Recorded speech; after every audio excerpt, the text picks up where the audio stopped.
لیکن کچھ تھوڑا سا انہوں نے کاروبار پہ بھی توجہ کیا، کیونکہ پچھلے دور میں جو عمران خان صاحب کا دور تھا ہمیں بہت بری طرح وکٹمائز کیا گیا تھا ہم دونوں بھائیوں کو، اور ہمارے کاروبار کو ناقابل تلافی نقصان پہنچایا گیا تھا. تو وہ تھوڑا سا ان کی آج کل فوکس کاروبار پہ بھی ہے اور کچھ تھوڑا ریسٹ بھی بھائی کر رہے ہیں. اچھا، چونکہ لا اینڈ آرڈر بھی آپ کے انڈر ہے، پی ٹی آئی بار بار جلسوں کی اجازت مانگتی ہے، کیا سمجھتی ہے انہیں جلسوں کی اجازت کیوں نہیں دی جاتی؟ دیکھیں ان کو پہلے بھی ہم نے اجازت دی ہے، پچھلے سال بھی آپ دیکھیں تو اجازت کے بغیر جو ان کی شورٹی ہوتی ہے اس پہ وہ کبھی بھی نہیں چلتے. جو ایک پرفارما ہے کسی بھی پولیٹیکل پارٹی کے لیے، چاہے وہ تحریک انصاف ہے، وہ مسلم لیگ نون ہے، کوئی مذہبی جماعت ہے، ہر حکومت کا یہ کوشش ہوتی ہے کہ امن و مان ہو، خدا نہ خواستہ اللہ نہ کرے ان کو بھی کوئی نقصان نہ پہنچے. کیونکہ اس وقت جو تھریٹ الرٹ ہے پورے پاکستان میں وہ تو بہرحال ہے، جو بلوچستان کی صورتحال ہے، کے پی کے کی صورتحال ہے.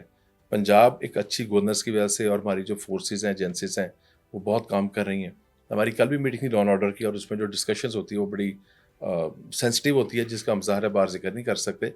تو پولیٹیکل جب موب کٹھی ہوتی ہے تو اگر تو وہ آرگنائز ہو اور اس شورٹی پہ چلیں جو انہوں نے ہمیں دی ہے، تو پھر اب دیکھیں جتنے بھی ان کے واقعات ہوئے ہیں، پھر توڑ پھوڑ شروع ہو جاتی ہے، گاڑیوں کو توڑنا شروع ہو جاتا ہے، سڑکیں بلاک ہو جاتی ہیں، اور پھر ایگریسو اختیار کیا جاتا ہے. پچھلے سال بھی جو 24 نومبر کو ان کی مارچ تھی، اس کو میں پورا بغور دیکھ رہا تھا. اس میں پولیس نے اور اداروں نے بہت ہی پیشنس سے حکومت نے کام لیا، کیونکہ ان کی کوشش تھی کہ اس کو خراب کیا جائے، جی خدا نہ خواستہ ان کی کوشش تھی کہ اللہ نہ کرے ان کے ورکر شہید ہوں. اور پھر انہوں نے آپ کو بتایا کہ الزام بھی لگایا جھوٹا، جس کو بعد میں ثابت بھی نہیں کر سکے.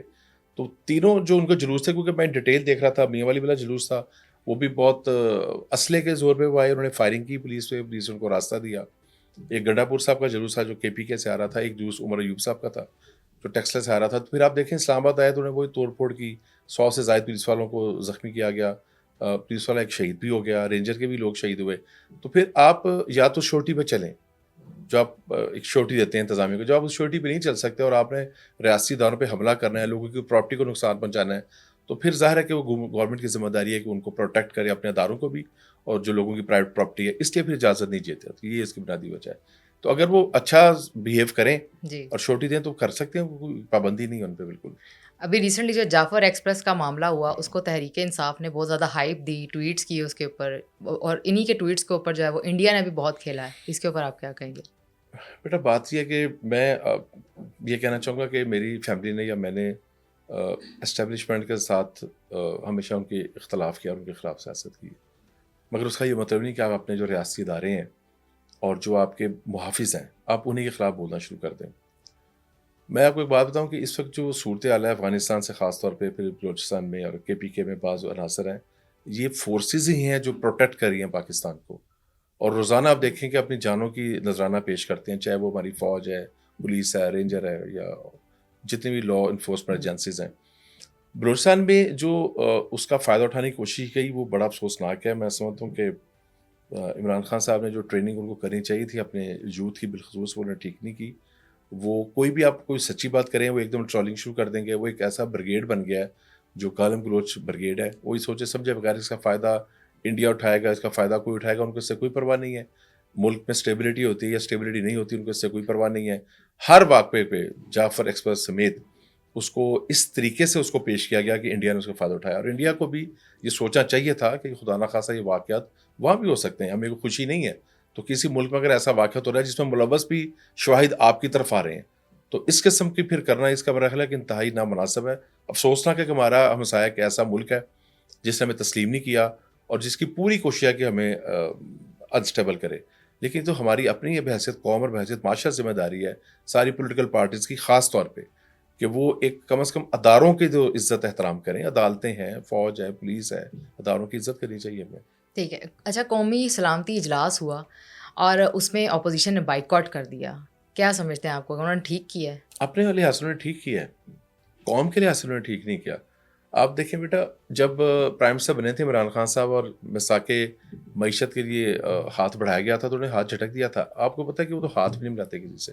سو تحریک انصاف کی جتنی پالیٹکس ہے نا، وہ تو خان صاحب کی پالیسی ہی چلتی ہے. ہماری پارٹی میں ہم بحث بھی کرتے ہیں قیادت سے، ڈفرینس آف اوپینین بھی ہوتا ہے. ایک ڈیموکریٹک پارٹی ہے، ظاہر ہے کہ قیادت ہے ہمارے لیے قابل عزت ہے، لیکن ہم اپنی رائے پوری دیتے ہیں، برملا اظہار کرتے ہیں. بعض کا ہم ان کی بات مان لیتے ہیں، بعض کا وہ اکثریت کی بات مان لیتے ہیں. ایک پارٹی کا ایک ماحول ہوتا ہے.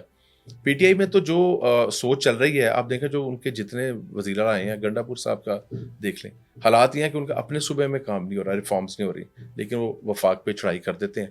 تو اس قسم کی جو صورتحال ہے وہ تو عمران خان صاحب خود اس کے ذمہ دار ہیں، انہی کی انسٹرکشنس ہیں، اور انہی کی انسٹرکشن پہ پارٹی جب کام کرتی ہے، چاہے اداروں کے خلاف ہے یا ملکی سالمیت کے خلاف ہے، تو وہ تو ذمہ داری براہ راست خان صاحب پہ ہے. ان کو ٹریننگ جو اپنے لوگوں کی کرنی چاہیے تھی انہوں نے نہیں کی. ہار صورتحال یہ ہے کہ ان کے جو لوگ ہیں، ان کے جو یوتھ ہے، وہ بہت ہی ان کا اگریسو رویہ ہے. تو پالیٹکس میں اگریسو رویہ نہیں ہونا چاہیے، ایک دوسرے کی بات کو سننا چاہیے، برداشت کرنا چاہیے. محنت اپنی ہے، کام اپنا ہے، ووٹ لوگوں نے دینا ہے. تو اپنی کارکردگی کی بنیاد میں ووٹ لینا چاہیے، جھوٹے الزام لگا کے ہمیں ووٹ لینے نہیں چاہیے. غلط خبروں کے حوالے سے پیکا ایکٹ تو لاگو کر دیا گیا ہے، لیکن جو ٹویٹس کیے جاتے ہیں تحریک انصاف کی جانب سے یا اپوزیشن کی جانب سے، جو اس طرح کے ٹویٹس کیے جاتے ہیں جو وائرل ہو رہے ہیں، اے آئی امیجز کریٹ کی جا رہی ہیں، کیا لا اینڈ آرڈر اس کے اوپر بھی کوئی لا لے کے آ رہا ہے؟ نہیں، قانون سازی اس پہ کی گئی ہے، ایف آئی بھی بہت ایکٹیو ہے، دیگر ادارے سے بہت ایکٹیو ہیں، اور جس حد تک ممکن ہو سکتا ہے ان کو کنٹرول کرنے کی کوشش کی جاتی ہے. لیکن کچھ ذمہ داری انسان کی اپنی بھی ہوتی ہے. ہم کہیں کہ ساری ہی ذمہ داری اداروں کی ہے، یا ساری ہی جیسے واسطہ یا صفائی کا انتظام ہے، ہم کہیں کہ صفائی ساری کمپنی کر سکتی ہے. نہیں، صفائی کرنے سے نہیں ہے، صفائی رکھنے سے ہے. میں اپنے گھر کو صاف رکھوں گا، میں اپنی سڑک گلی کو صاف رکھوں گا تو وہ صاف ہوگا، نہیں رکھوں گا پھینکتا رہوں گا، کون ہے جو ہر وقت اٹھاتا رہے گا. اسی طرح آپ جب سوشل میڈیا پہ تحریک انصاف کے لوگ نیگیٹیوٹی کرتے ہیں پاکستان کے حوالے سے یا اداروں کے حوالے سے، تو کچھ ذمہ داری بحیثیت جماعت ان کی بھی ہے. تو ادارے تو اپنا ظاہر کام کرتے ہیں کہ ان کا کہیں اسٹرکٹ ہوتے ہیں، کہیں وہ لینیٹ ہوتے ہیں. تو بہرحال ان کو خود بھی ذمہ داری کا احساس کرنا چاہیے، کچھ ذمہ داری اپنی بھی ہے. ٹھیک. اچھا، ملک احمد خان بچڑ جو ہر بار پنجاب اسمبلی میں ایک ہی گفتگو کرتے ہیں اور کہتے ہیں کہ نون لیگ جو ہے وہ عمران خان سے ڈرتی ہے اور انہیں باہر نہیں آنے دیتی، تو اس کے پیچھے کیا وجوہات ہے؟ اپوزیشن لیڈر مالک صاحب ایک اچھے شخص ہیں، میرا ان سے بہت احترام کا تعلق ہے. لیکن ظاہر ہے کہ جس جماعت میں وہ چلے گئے ہیں، وہ ان کی ٹون نہیں ہے جس ٹون پہ وہ بات کر رہے ہیں. وہ اس قسم کے بندے نہیں ہیں.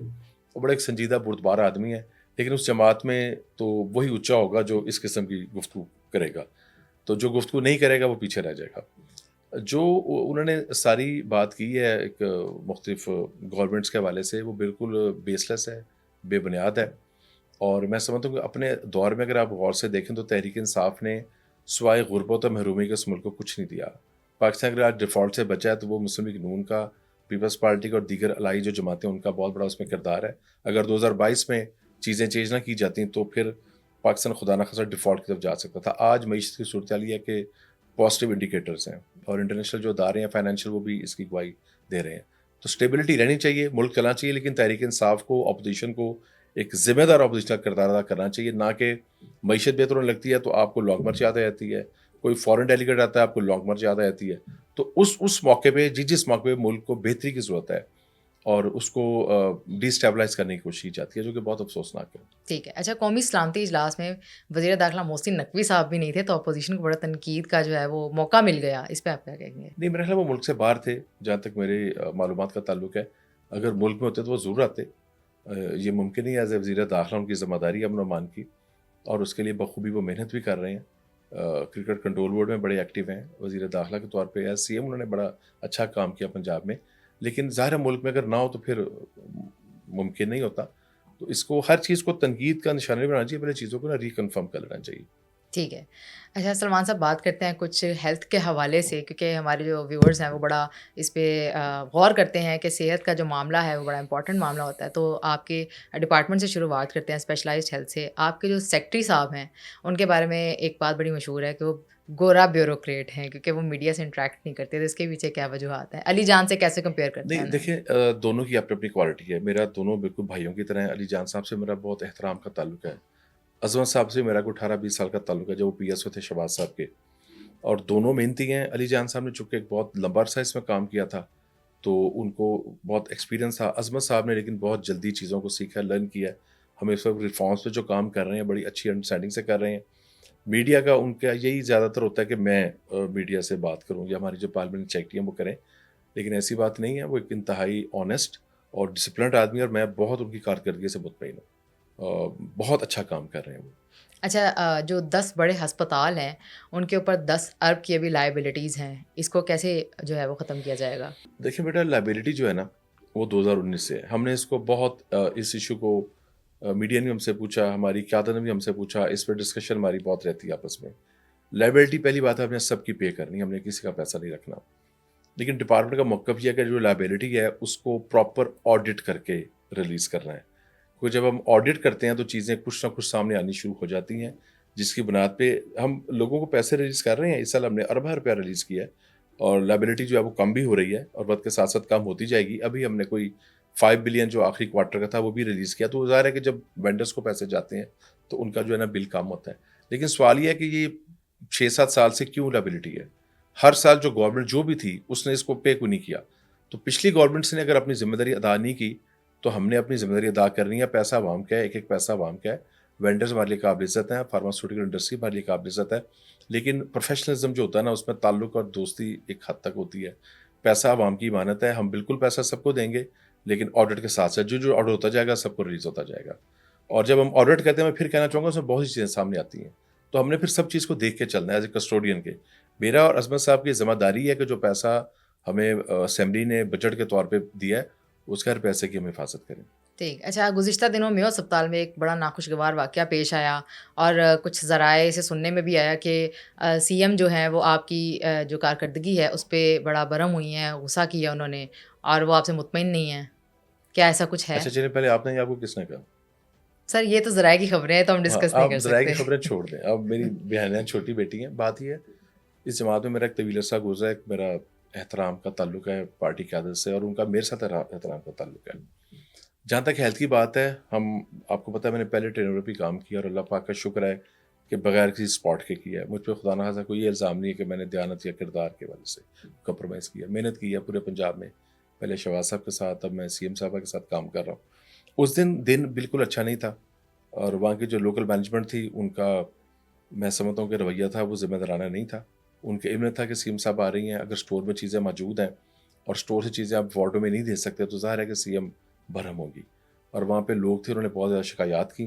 ظاہر ہے جو شکایات کی تو اسی کی پھر وجہ سے وہاں کی جو مینجمنٹ تھی اس کو فارغ کیا گیا اور نئے لوگوں کو ٹاسک دیا گیا.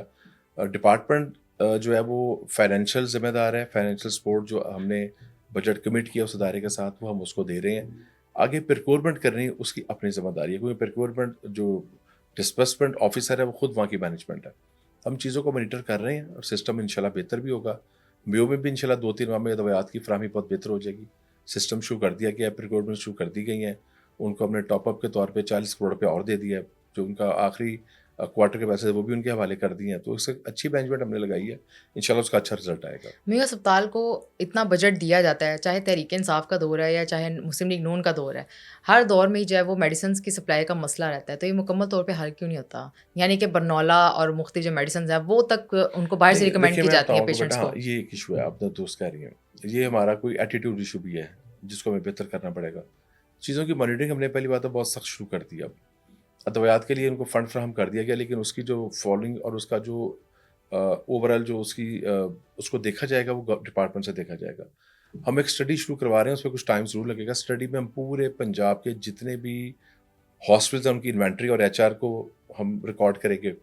اس کے بعد کارکردگی کو ریکارڈ کریں گے. میڈیسن کی جو ہماری اسینشیل لسٹ ہے, ایک ہسپتال میں ایک لسٹ ہے اور وہ اس کی تعداد سینکڑوں میں ہوتی ہے, اس کو بھی فالو اپ ہم شروع کر رہے ہیں کہ اس میں سے جو پیسے دیے تھے کتنی دوائی ملی کتنی نہیں ملی, جو آرڈر دیے تھے کتنے ڈلیور ہوئے کتنے ڈلیور نہیں ہوئے. اس کو ہم ایک اسٹڈی شروع کروا رہے ہیں, اس میں چند ماہ لگیں گے, لیکن اس کے بعد چیزیں نا بہت بہتر ہو جائے گی ہر ایک کے لیے, صرف ہمارے لیے نہیں. ایک سسٹم بن جائے گا, ایک سافٹ ویئر بن جائے گا.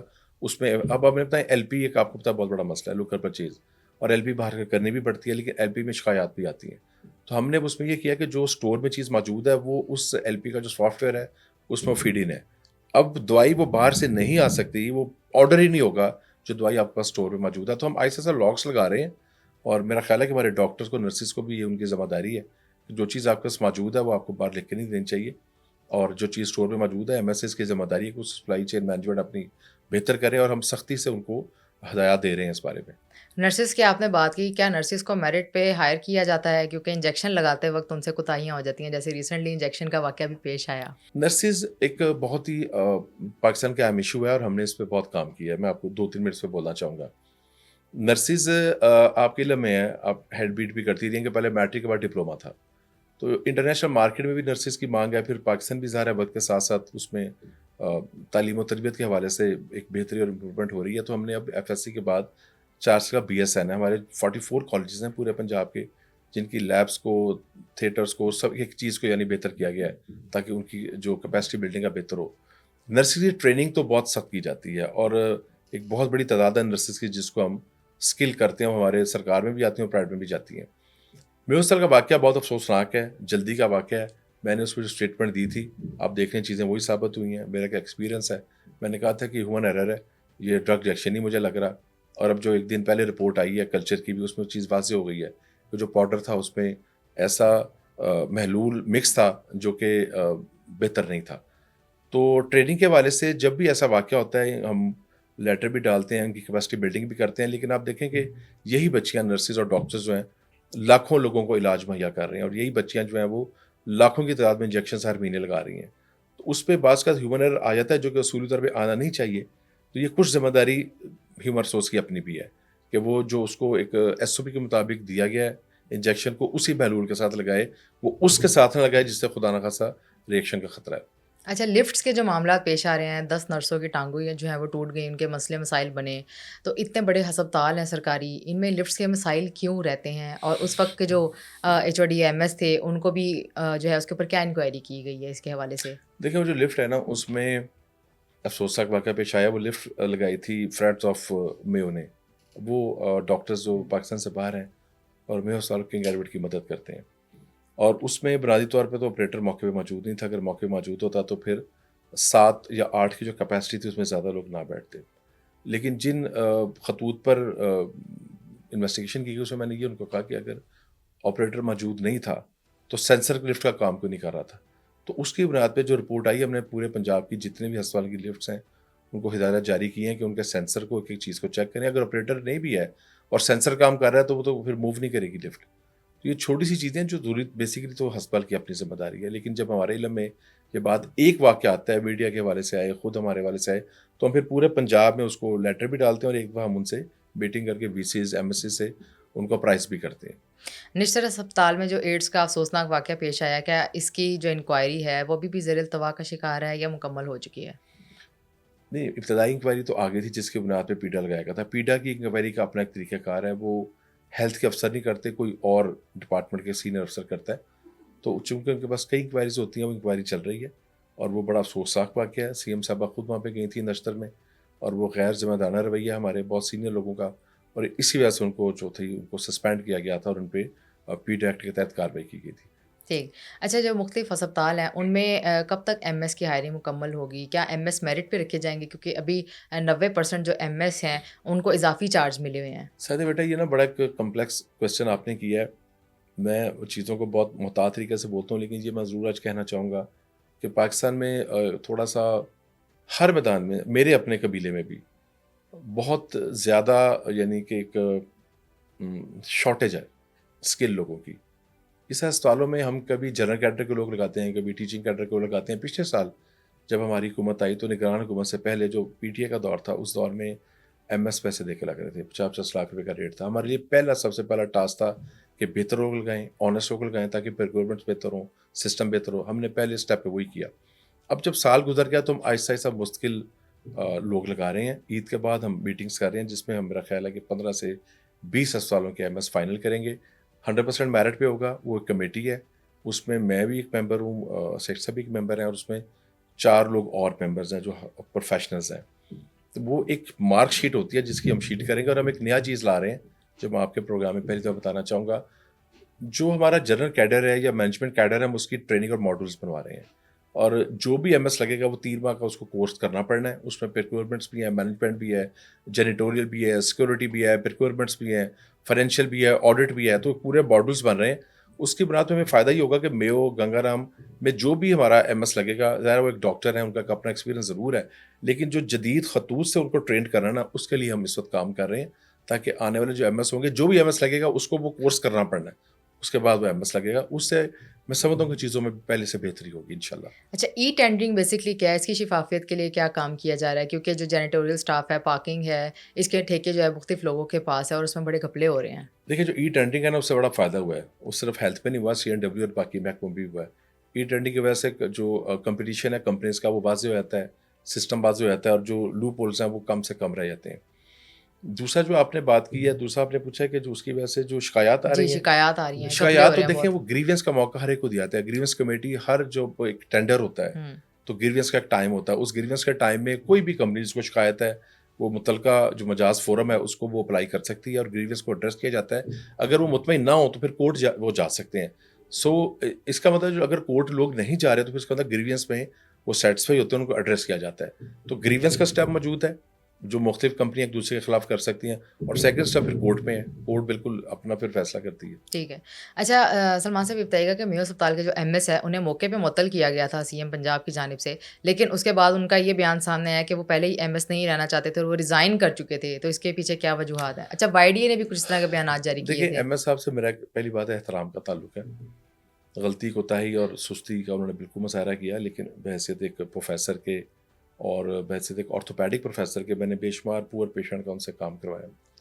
جو پچھلا ریزائن تھا وہ ریزائن اس وجہ سے نہیں تھا، وہ جو صوبائی مہوتسو تھے ان کا کوئی نوٹس سب ہوا تھا اور ڈاکٹر صاحب کو خیر اس کا پتہ نہیں لگا اور آگے سے شاید انہوں نے کوئی کمنٹ کیا جس کی وجہ سے ان کو نوٹس کنٹمپٹ کا آ گیا تھا اور اس پر انہوں نے ڈپارٹمنٹ کہا تھا کہ میں ریزائن کرنا چاہتا ہوں. ڈپارٹمنٹ کا موقف یہ تھا کہ جب کسی بھی کورٹ عدالت ہو یا صوبائی مہوتسو ہو ان کا کنٹمپٹ کا نوٹس آ جائے تو اس کو نوٹس کو ایڈریس کرنے کے بعد ڈپارٹمنٹ مجاز ہے اس بات کا کہ آپ کا ریزائن دے.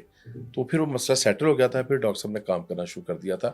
ایک دن پہلے جب سی ایم صاحب نے جانا تھا میرا ان سے مسلسل رابطہ رہا اور میں نے ان کو بتایا تھا کہ چیف صاحبہ کا وزٹ متوقع ہے، آپ اپنی تیاری اور بہتری کر لیں. تو بہرحال وہ نہیں کر سکے، وہاں پرفارم نہیں کر سکے.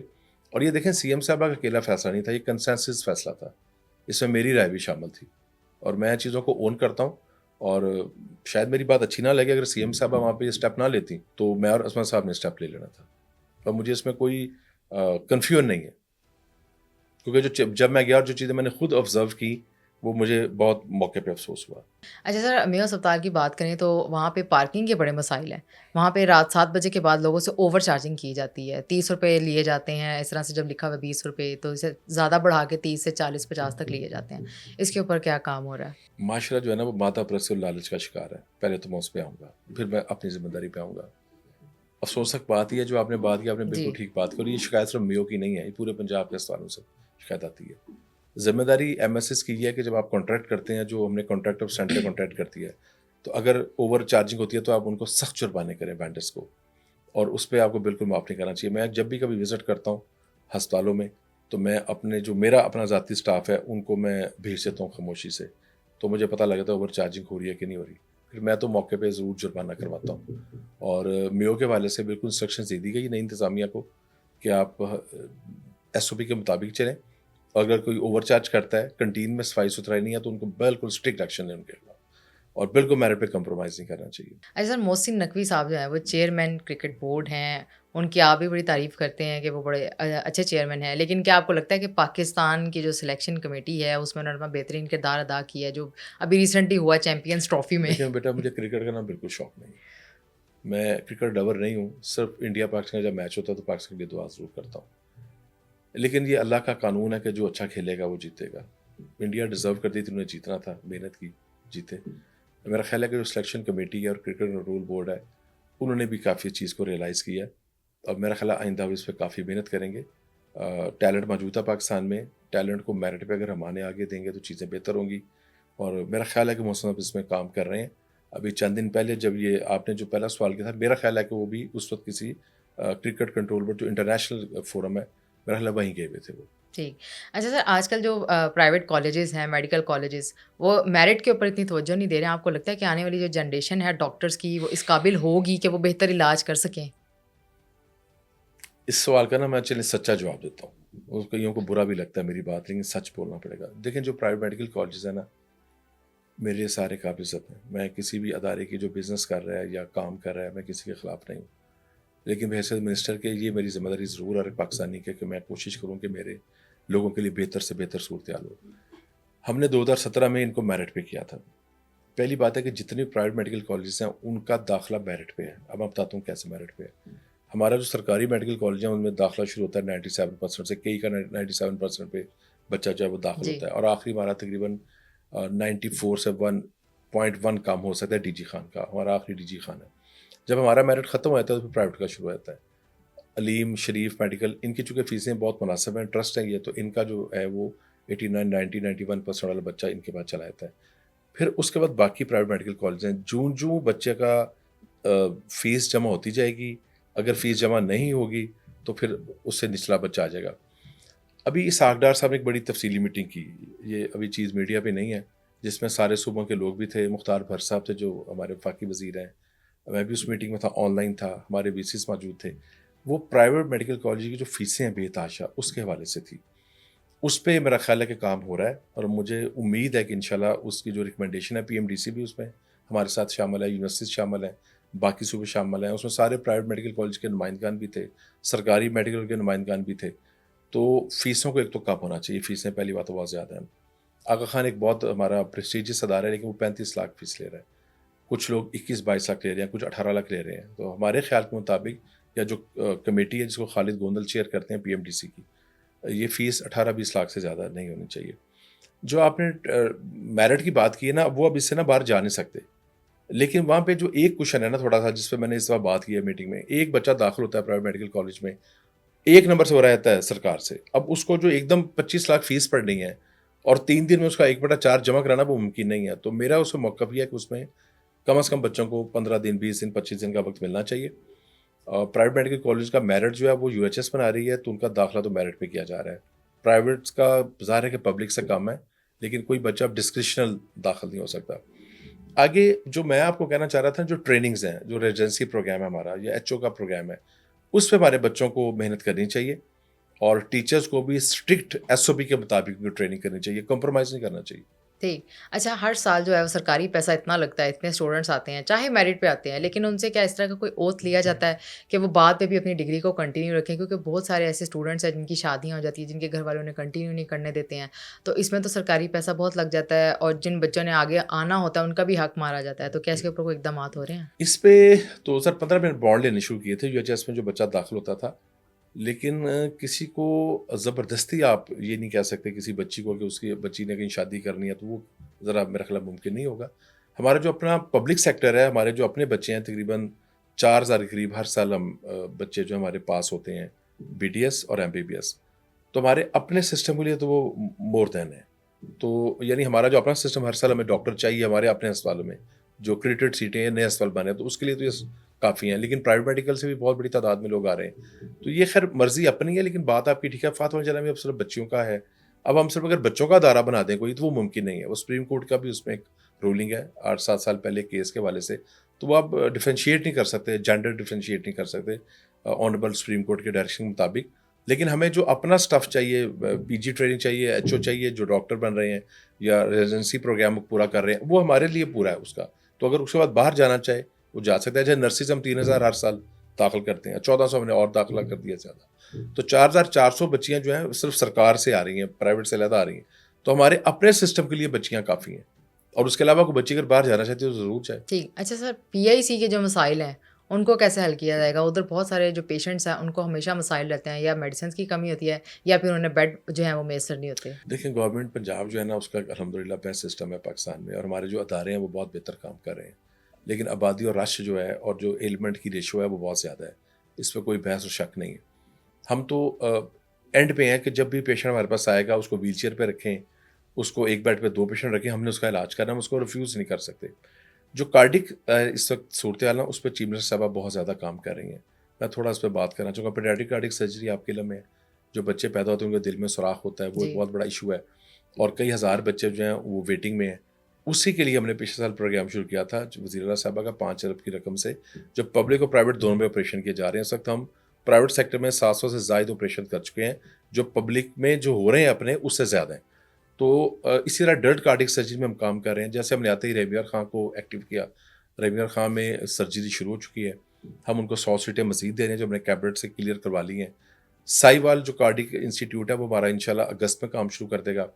باقی جو ہمارے کارڈک انسٹیٹیوٹس ہیں ان کی ہم کیپیسٹی بلڈنگ کر رہے ہیں. سرگودا آپ کو پتا ہے بہت تیزی سے نواشی کارڈک انسٹیٹیوٹ بن رہا ہے 200 بیڈ کا. پی ایس سی 2 جنا کے سامنے بہت تیزی سے بن رہا ہے. تو ان اداروں کے بننے کے بعد پنجاب میں اوور آل, کیونکہ یہ سب چیزیں انٹر لنک ہیں, لاہور پہ لوڈ لاہور کا بھی ہے, لاہور کے باہر کا بھی ہے. تو جب سرگودا کام شروع کر دے گا تو لاہور اور فیصل آباد میں اس کا کم ہوگا لوڈ, اور جب لاہور کا دوسرا کارڈک شروع کر دے گا تو پی ایس سی پہ لوڈ کم ہو جائے گا, جس سے جو اوور آل کارکردگی ہے وہ بیسیکلی وہاں پہ ایک جو رش ہے نا وہ بھی ایک بہت بڑی بنیاد ہے. اس میں آپ ایک دیکھیں لمٹ ہے ایک جگہ کی. ہم نے بہت کوشش کی جو ویل چیئر سے کس طرح بیڈ لگائے, بیڈ کی جگہ نہیں ہے. تو آپ کے پاس جو انفلکس آ رہا ہے پیشنٹس کا, اس کو ڈائیورٹ کرنے کے لیے ہم نئے ہسپتال بنا رہے ہیں, اور جو پرانے ہسپتال ہیں ان کی کیپیسٹی بلڈنگ کر رہے ہیں. اس طرح جو کارڈک سرجری ہے ایڈلٹ, اس پہ بھی ہم پروگرام اس وقت ہم کام کر رہے ہیں, جو انشاءاللہ ہم بہت جلد لائیں گے, جس سے ہم اس کی اسپیڈ ڈبل کر دیں گے تاکہ جو ویٹنگ ہے وہ کم ہو. اچھا, تحریک انصاف کا کہنا ہے کہ ہیلتھ کارڈ ہمارا منصوبہ تھا, نون لیگ نے اپنا چھاپا لگا کے اس کو شروع کر دیا, اس پہ کیا کہیں گے؟ نہیں, تحریک انصاف کبھی نہیں غلط بولتی, وہ اپنے قائم رہتے ہیں جھوٹ کے جھنڈے پہ. اب میں بات کرتا ہوں لاجک اور ثبوت سے, میں کبھی لاجک اور ثبوت کے بغیر بات نہیں کرتا. ہیلتھ کارڈ کا آغاز 2014 میں پہلی میٹنگ ہوئی تھی پرائم منسٹر ہاؤس میں, جو مریم نواز صاحبہ نے چیئر کیا تھا. میں اس میٹنگ میں شہباز صاحب کی نمائندگی کر رہا تھا. اس کے بعد ہم نے کمپنی بنائی, اپنا کام شروع کیا, کانٹریکٹ کیا, ہیلتھ کیئر کمیشن کو ایکٹیو کیا, اسٹیٹ لائف سے کانٹریکٹ کیا, فائنینشیل لیگل سارا کر کے اس کمپنی کا میں چیئرمین تھا. ہم نے 17 ضلعوں میں 2018 سے پہلے اس کو لانچ کیا. ہمارا ان کا ماڈل فرق تھا. ہمارا ماڈل یہ تھا, ہم نے اس کو بہت اسٹڈی کیا تھا, پروفیشنل سے کنسلٹیشن ہم نے لی تھی. اس کا پہلا ماڈل یہ تھا کہ اس کو آہستہ آہستہ لے کے چلنا چاہیے. اس کو جب ہم ایک دم لے کے چلیں گے تو اس میں فراڈ, فوجری اور سرکار کا پیسہ ضائع ہوگا. ہم نے اس کو خطۂ غربت سے جو 40% پہ لوگ تھے نا, ان کے لیے شروع کیا 17 اضلاع میں, پرائیویٹ میں شروع کیا, پبلک میں شروع کیا, اور بہت اچھی سی کامیابی سے کیا. 2018 کے بعد چونکہ بڑا یہ کمال پروگرام تھا, بیا نواز شریف صاحب کا پروگرام تھا, اس کو اون کر لیا انہوں نے. اس کو اصولی طور پہ اتنی ان کے اندر ریئلائزیشن ہونی چاہیے عمران خان صاحب میں یا تحریک انصاف میں کہ سچ کو سچ مانیں. ریسکیو 1 and 2 تو ریزائی صاحب نے شروع کیا تھا, 5 ضلع میں شروع کیا تھا. شہباز صاحب کو 36 ضلع میں لے گئے. شروع تو چوہی صاحب نے کیا تھا نا. تو چیزوں کو کریڈٹ دینا چاہیے, کریڈٹ کو بدلنا چاہیے, مسخ نہیں کرنا چاہیے. تاریخ کو مسخ کرنے سے نا خرابی ہوتی ہے. تو پروگرام تو پیورلی ہم نے شروع کیا تھا. میں اس کا خود ایک وٹنس ہوں, اس کا میں کارواں کا مسافر ہوں جس نے اس کے لیے محنت کی تھی. آج ہیلتھ کارڈ چل رہا ہے الحمدللہ, اس میں ہم ریفارمز کر رہے ہیں اور بہت بہتر کام کر رہے ہیں, پرائیویٹ میں بھی کر رہے ہیں اور پبلک میں بھی کر رہے ہیں. ٹھیک. اچھا سلمان صاحب, ان کا کہنا ہے تحریک انصاف کا کہ جو ایئر ایمبولینس ہے وہ بھی بزدار دور کا منصوبہ تھا. چلیں, اگر بزدار صاحب کا منصوبہ تھا تو کوئی ایک پیشنٹ کون سا ٹرانسفر ہے کس شہر سے, دیکھیں نا چیزیں ایویڈنس بیس ہوتی ہیں نا. جی, اگر بزدار صاحب کے دور میں ایمبولینس تھی تو ان کا کانٹریکٹ کس کمپنی سے تھا؟ میں نے تو اس پروسیجر کو اس لیے دیکھا کہ میں 1122 بھی محکمہ میرے پاس ہے نا, تو رضوان اسکیر صاحب نے اس میں بڑی محنت کی ہے, سی ایم کی ڈائریکشن تھی, تو ہم اس میں بڑا خار ہوئے ہیں جو ہم نے کسی کو بھی شیئر نہیں کیا. کوئی کمپنی تھی نہیں جو ایئر ایمبولینس کا کام کرتی تھی. پھر آپ پیپرا کے بغیر جا سکتے ہیں؟ مجھے بتائیں, آپ کو کل کو آپ کے آڈٹ وغیرہ بن جائے گا, آپ کو ٹینڈر کرنا پڑتا ہے, کمپنیز آتی ہیں, کمپنی اس میں ٹینڈر کرتی ہیں, پھر کمپنی آپ کو خراب کرتی ہیں.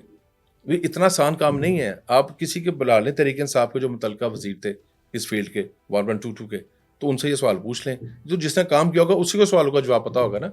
تو ہم نے جس کمپنی کے ساتھ کیا, بعد میں وہ مالک بیچارے ان کو ٹیومر ہو گیا.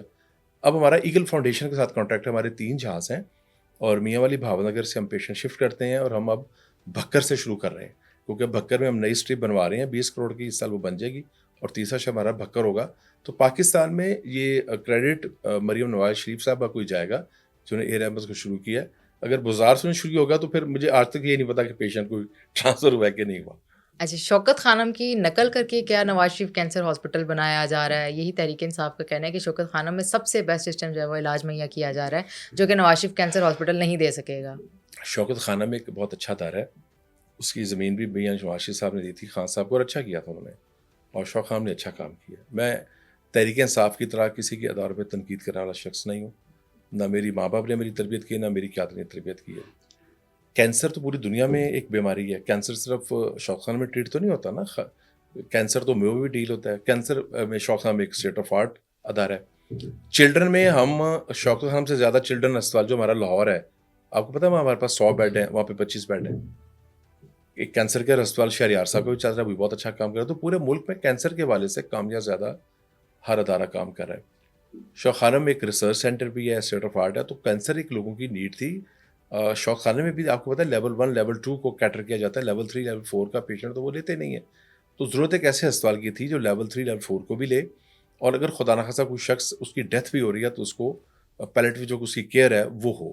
تو یہ جو ہمارا اسپتال بن رہا ہے, اس کی یونیک یہ اس میں چیزیں ہیں کہ ایک تو یہ 100 بیڈ کا اس میں ہاؤس پاس ہے, جو جسے پیلیٹیو کیئر کہتے ہیں. لیول 3 لیول 4 کو پیشنٹس جن کا سروائیول بہت مشکل ہے ان کو بھی داخل کیا جائے گا.